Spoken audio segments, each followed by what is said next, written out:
Welcome to the duodenal switch and SIPS video.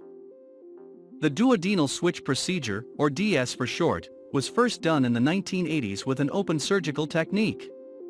Similar to gastric bypass, these open surgeries carried with them high complication rates.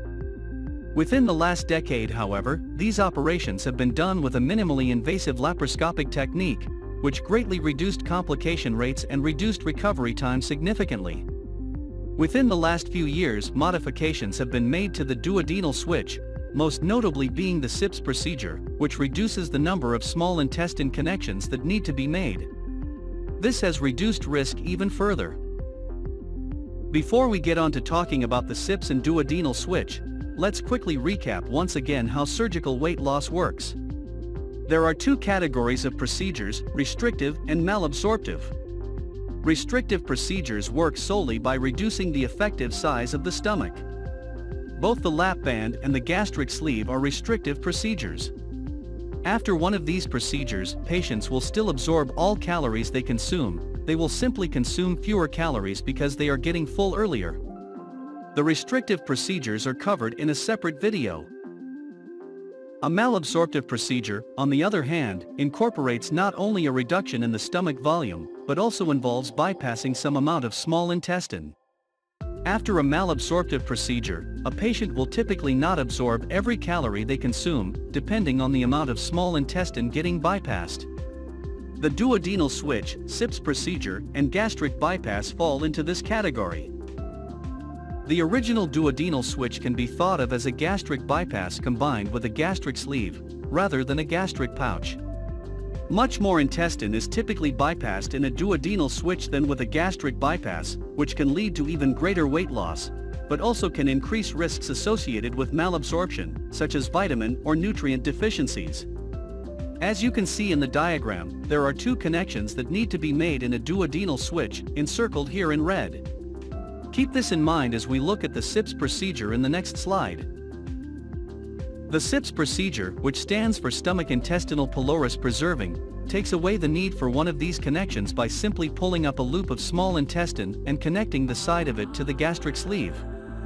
For this reason, it is also sometimes called the loop duodenal switch, or LDS.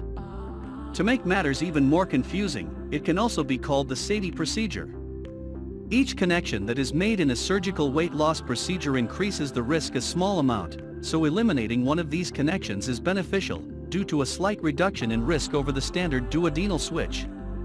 Aside from this, the risks and outcomes of these two operations are fairly similar. For pros of DS and SIPS, these operations offer the most power of all of the surgical weight loss procedures. Because of this, most studies show the best long-term weight loss as well. Likewise, SIPS and DS offer the highest remission rate for type 2 diabetes, in some studies as high as 95%. Next, since the stomach is not directly connected to the small intestine, the risk of a marginal ulcer that exists in a gastric bypass is eliminated. And lastly, after SIPS or DS, the entire stomach can still be accessed with a scope if needed, unlike with a gastric bypass.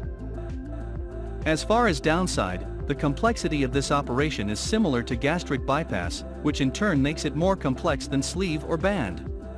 Due to the fact that more intestine is bypassed, the risk of vitamin and/or nutrient deficiencies is even higher than with a gastric bypass, and these patients must commit not only to lifelong vitamin supplementation, but also to having yearly blood tests to check vitamin levels.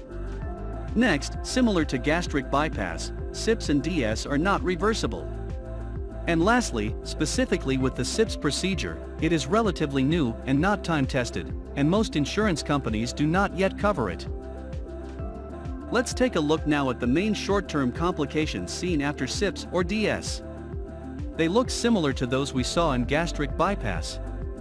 Mainly staple line leaks and bleeding. As with bypass, staple line leaks after SIPS or DS could occur earlier and be more aggressive than with gastric sleeve. For the long-term complications, there are a few differences between these operations and gastric bypass. The most notable is the risk of serious vitamin and/or nutrient deficiencies. Since the amount of small intestine that gets bypassed is increased significantly, so is the risk of these issues. Therefore, patients who opt for the SIPS or DS must make a commitment to regular follow-up office visits and yearly ongoing lab work. Next, since SIPS and DS both incorporate the gastric sleeve, there are similar GERD risks involved. The risks of internal hernias or bowel obstructions is similar to what we saw for gastric bypass. The mortality rate, however, is slightly higher, with most studies showing up to 0.5% or 1 in 200.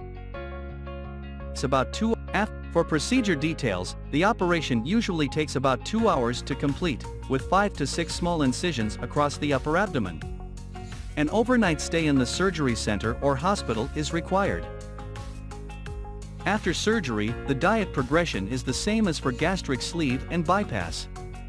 Namely, patients must follow a liquid diet for 1 week, followed by pureed food for 3 weeks, and then advance to solids.